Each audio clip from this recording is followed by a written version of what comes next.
Buenas tardes, compañeros, mi nombre es Leslie Herrera y yo les voy a presentar el tema de fisiopatología de las tromboembolias. Como una pequeña introducción, el tromboembolismo se refiere a la obstrucción parcial o total del flujo sanguíneo. Este va a ser ocasionado por un coágulo que se forma en un sitio distante, principalmente en las extremidades inferiores. Existen distintos tipos de tromboembolismo. En este caso vamos a enfocarnos en tres, que son los pulmonares, venosos y cerebrales.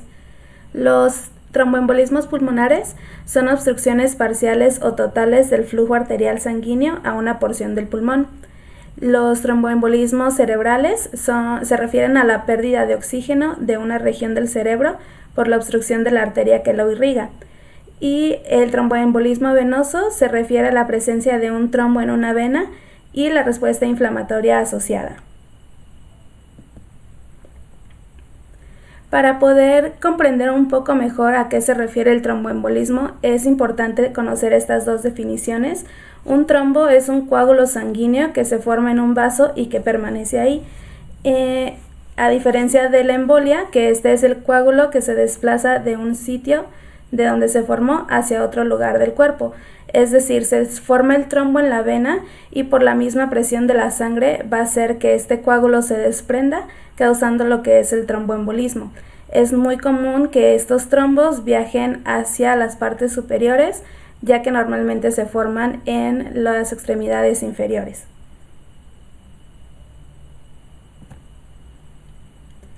Y bueno, en cuanto a las generalidades, los siguientes son factores considerados de alto riesgo para el desarrollo de una trombosis y se utiliza la mnemotecnia trombosis con una H intermedia que es de gran utilidad.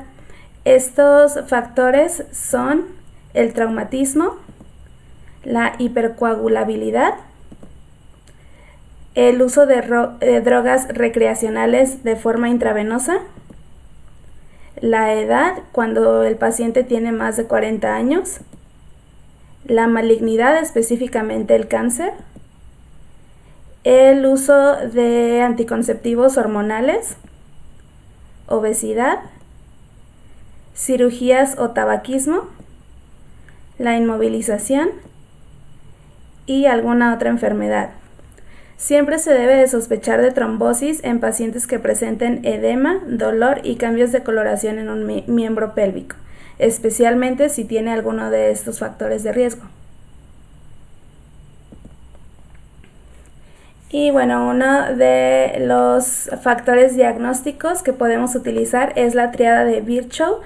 Esta es una terminología médica que pone en conjunto tres factores que van a afectar la coagulación y la formación de trombos.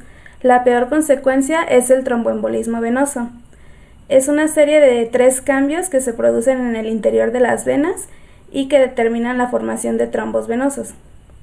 Esta tríada de Virchow incluye tres cambios que son las anormalidades en el flujo sanguíneo, la hipercoagulabilidad, que es el estado que favorece la formación de coágulos o trombos venosos, y el daño endotelial, que son lesiones al interior de los vasos sanguíneos. Y bueno, voy a iniciar con el tromboembolismo cerebral, que es un poquito más fácil que los siguientes. Esta es la pérdida de oxígeno de una región del cerebro como consecuencia de la obstrucción por un trombo de la arteria que lo irriga. Es más frecuente en ancianos o en personas con presión alta o arteriosclerosis. Puede producirse también en personas jóvenes, siendo que el riesgo puede estar aumentado en mujeres que toman pastillas anticonceptivas regularmente y puede llevar a la muerte o generar secuelas graves como la dificultad en el habla, la ceguera o parálisis. Cuando se identifican este tipo de síntomas, es recomendable llamar de inmediato al servicio médico de urgencias o acudir inmediatamente al servicio de urgencias. Durante el tiempo de espera, si la persona llegara a desmayarse o dejara de respirar, se debe iniciar con un RCP. Los síntomas más comunes son el hormigueo o parálisis a un lado del cuerpo, la boca torcida, dificultad para el habla y comprensión, alteraciones en la vista, dolor intenso de cabeza, mareos y pérdida del equilibrio. Estos síntomas también son muy comunes cuando se tiene un evento cerebral vascular, que pues básicamente se refiere a este tipo de trombosis.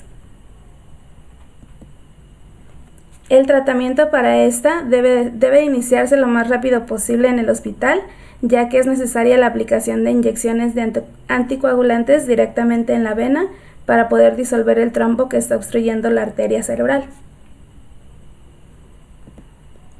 El siguiente es el tromboembolismo venoso. Esta es una afección que ocurre cuando se forma un coágulo de sangre en una vena profunda. Por lo general se forman en la parte inferior de las piernas, los muslos o la pelvis, pero frecuentemente pueden aparecer también en el brazo. Pueden afectar prácticamente a cualquier persona, pero existen factores que aumentan las posibilidades de que exista este embolismo. Estos factores son una lesión en vena, que se puede referir a fracturas, lesiones musculares graves o una cirugía mayor, especialmente si se trata de abdomen, cadera o pelvis. La circulación lenta de la sangre, esto debido a postración, movimiento limitado, parálisis o sedentarismo. Un aumento en el nivel de estrógeno, principalmente por el uso de píldoras anticonceptivas, la terapia de reemplazo hormonal y el embarazo. Afecciones crónicas como enfermedades cardíacas, pulmonares, cáncer o la enfermedad inflamatoria intestinal. Y algunas otras como un tromboembolismo venoso previo o una embolia pulmonar previa, antecedentes familiares de tromboembolismo o embolismo pulmonar, la edad, obesidad y trastornos de coagulación.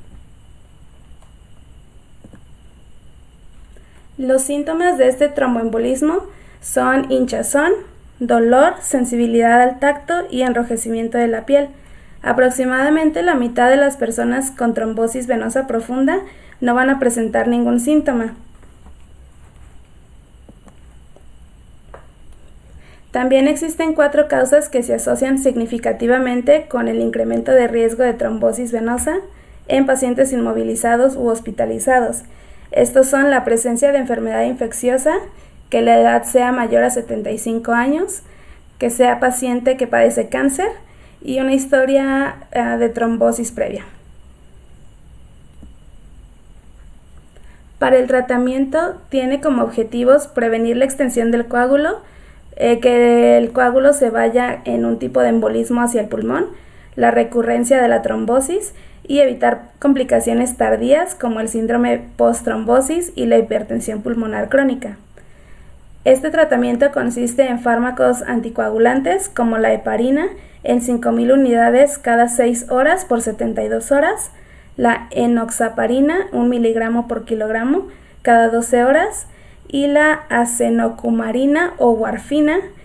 Cuando son menores de 65 años se administra 2 miligramos por día y en mayores de 65 años 1 miligramo al día. También se recomienda el uso de medias de compresión y en casos graves puede ser necesaria la cirugía para remover el trombo. Finalmente, que es un poquito más complicado, es el tromboembolismo pulmonar. Este se produce cuando partes de un trombo se desprenden desde alguna parte del territorio venoso y migran y se enclavan en las arterias pulmonares. En la mayoría de las ocasiones, los émbolos proceden de una trombosis venosa profunda de las extremidades inferiores.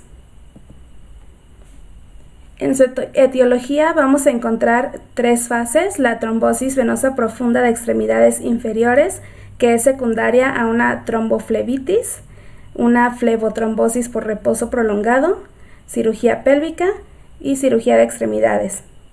La trombosis venosa en otros sitios como en la vena cava, venas pélvicas, corazón derecho y venas con catéteres. Y la trombofilia, que esto se refiere a la deficiencia de antitrombina 3, deficiencia de las proteínas S o C de la coagulación y el uso de anticonceptivos orales. En cuanto a su patogenia, tenemos mecanismos para la formación del trombo. Estos son el daño del endotelio vascular secundario o flujo turbulento o alteración de la estructura normal de la vena, éstasis sanguínea secundaria a reposos prolongados y el estado de hipercoagulabilidad.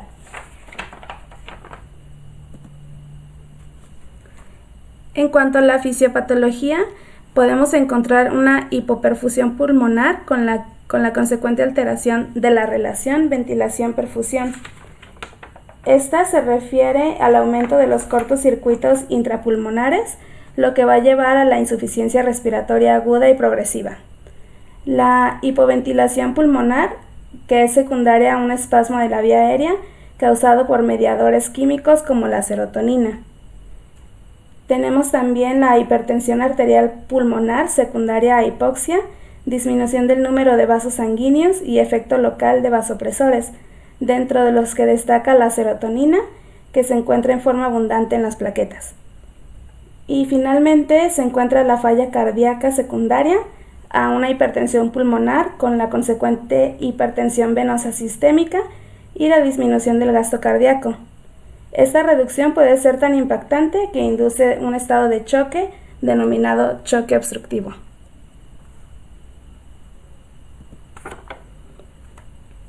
El tromboembolismo pulmonar lo podemos clasificar en 4. El primero, que es el embolismo pulmonar agudo masivo.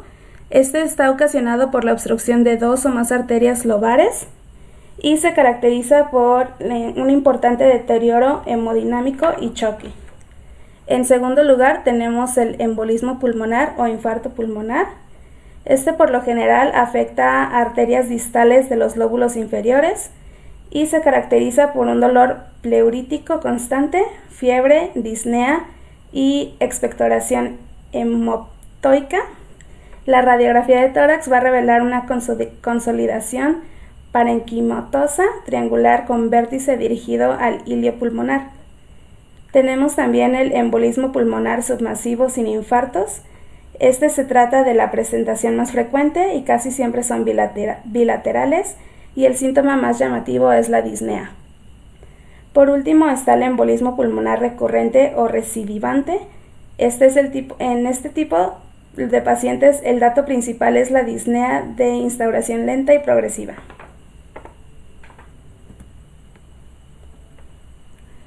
En el diagnóstico, este debe de hacerse con mucho cuidado, ya que algunos de los pacientes pueden cursarlo asintomático o pueden ser causa de muerte súbita. Sus manifestaciones más frecuentes son la disnea, el dolor torácico, tos seca o húmeda con esputos hemoptoicos y raramente hemoptisis, la taquicardia y la taquipnea. También durante este diagnóstico se deberán realizar laboratoriales para verificar la elevación de la deshidrogenasa láctica, bilirrubina indirecta y en ocasiones hipoxemia e hipocapnia en una gasometría arterial. Deberá realizarse también una teleradiografía de tórax, un electrocardiograma, una gammagrafía ventilatoria perfusoria y una arteriografía pulmonar. Es importante también realizar un diagnóstico diferencial con las que hay que hacer una diferenciación más comúnmente entre el infarto agudo al miocardio y un aneurisma disecante de la aorta. Y bueno, finalmente el tratamiento, tenemos 4 aspectos. El primero es el tratamiento de estabilización. En este se recomienda que todo paciente con sospecha clínica de embolismo pulmonar se vigile su actividad cardíaca con un registro continuo del ritmo cardíaco. Debe considerarse un paciente con embolismo pulmonar que tiene gran riesgo de fallecer por choque o por arritmia cardíaca durante las primeras horas. La hipotensión puede ser causada por una disminución en la presión precarga izquierda secundaria a obstrucción del flujo del ventrículo. En segundo lugar está el tratamiento anticoagulante. En este, si se sospecha de un embolismo pulmonar en ausencia de contraindicaciones absolutas, se recomienda la administración de 5.000 a 10.000 unidades de heparina por vía intravenosa en bolo, continuando con una infusión de 1.000 unidades por hora o la administración intermitente de 5.000 unidades cada 4 horas hasta lograr niveles normales. El siguiente es el tratamiento fibrinolítico y se considera en todo paciente con el diagnóstico de embolismo pulmonar masivo, con inestabilidad hemodinámica y con persistencia de hipotensión arterial sistémica, a pesar del tratamiento médico con inotrópicos. Los fármacos que se van a emplear son la estreptoquinasa y el activador tisular de plasminógeno. La estreptoquinasa se va a administrar en una dosis intravenosa inicial de 250.000 unidades en 30 minutos, seguida de 100.000 unidades por hora en perfusión continua durante 24 horas, mientras que el activador tisular de plasminógeno se va a administrar en una dosis única de 100 miligramos por vía intravenosa en 2 horas. Y por último, los procedimientos intervencionistas o quirúrgicos. En estos se van a tratar los filtros venosos, que el más utilizado es el de Greenfield, el cual está indicado en las circunstancias como cuando en el curso de un tratamiento anticoagulante correcto se producen hemorragias o recidivas, si existen contraindicaciones para el empleo de heparina, en caso de trombos proximales flotantes en cava o iliofemorales, o en embolismo pulmonar masivo. Y el siguiente es el tratamiento quirúrgico, que se refiere a una embolectomía. No se recomienda por su alta mortalidad, salvo en casos que estén seleccionados. Y eso sería todo de mi exposición. Estas son las fuentes que consulté para la exposición.